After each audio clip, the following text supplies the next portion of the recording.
você sofre por Jesus, o que é eu sofrer pela igreja? É o exemplo de Paulo. Ele está preso, e um preso é alguém limitado. Isso é sofrer pela igreja. O quê? Por amor à igreja, eu me limito. Por amor à igreja, eu tenho limitações.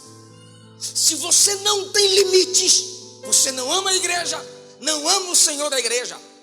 Sofra pela igreja, porque o que essa geração sempre diz é: o que a igreja vai fazer por mim? E eu te pergunto: o que você vai fazer pela igreja?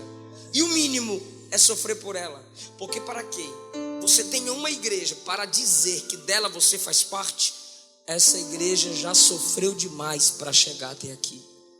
Para que a gente tenha preservado pelo menos a palavra igreja, você não imagina o tanto que os cristãos sofreram.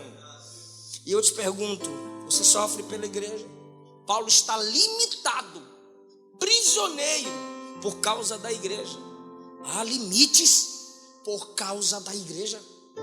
Há coisas que você não deve fazer, não deve falar. Há lugares que você não deve frequentar. Você tem compromisso com a igreja. Mas isso machuca, pastor. Legal, mais machucada já foi a igreja por você e por sua causa, e para que você fizesse parte dela. A cada 3 minutos, olhe no relógio, morre um crente no mundo por não negar o nome do Senhor. E você não consegue se limitar em algumas coisas, segurar sua língua, limitar seu comportamento, não consegue andar como é digno da sua vocação. Sofra pela igreja. Você não faz o que outros fariam. Você não anda como qualquer um anda. Por quê, pastor?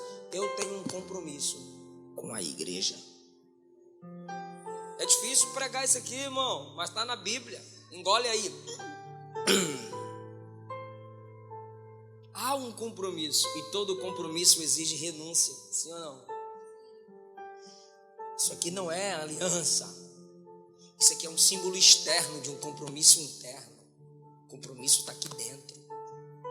A árvore no jardim era o símbolo externo do compromisso interno de Adão com Deus.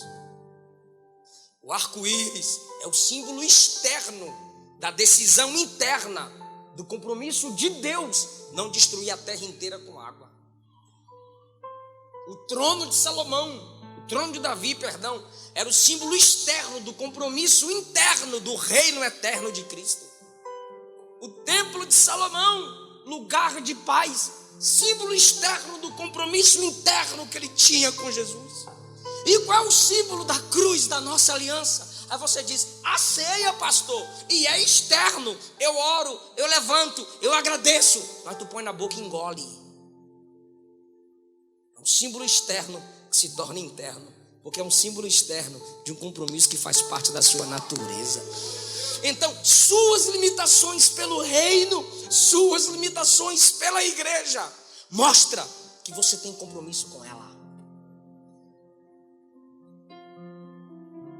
Sofra pela igreja, sofra por Cristo.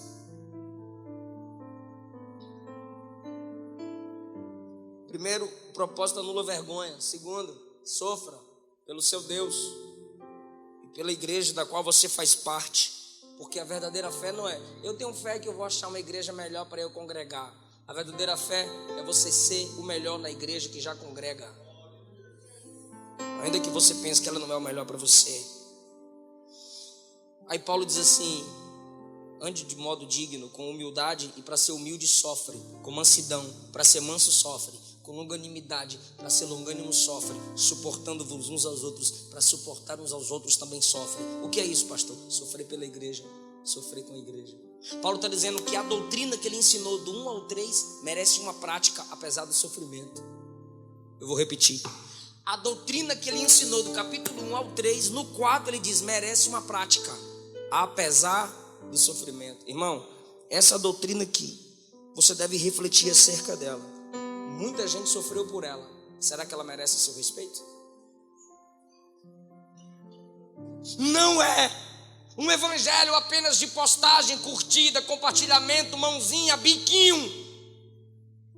É uma doutrina pelos quais muitos morreram. Merece respeito, merece confiança, merece. Você não crê em qualquer doutrina, você não crê em qualquer filosofia, você crê numa doutrina que por ela muitos foram acorrentados. Você crê numa doutrina que foi por muitas vezes lançada no fogo. Você crê numa doutrina que o catolicismo por muito tempo acorrentou. Mas esse livro, essa doutrina que por muito tempo foi acorrentada, é a doutrina que liberta o homem. Essa doutrina que por muito tempo foi queimada, é a única que liberta o homem do fogo do inferno. Merece um comportamento de dignidade. Se não, rasga ela. Para de andar com ela. Para de postar versículos bíblicos. Para de dizer que você ama a palavra, se você não consegue se limitar para honrar essa palavra. O evangelho que eu vivo não é qualquer coisa, irmão. Não é um modismo. Muitos passarão, mas a igreja continua, porque ela está firmada na palavra. Diga comigo: onde houver perseguição, sofrimento por causa do evangelho, a verdade estará do lado do perseguido.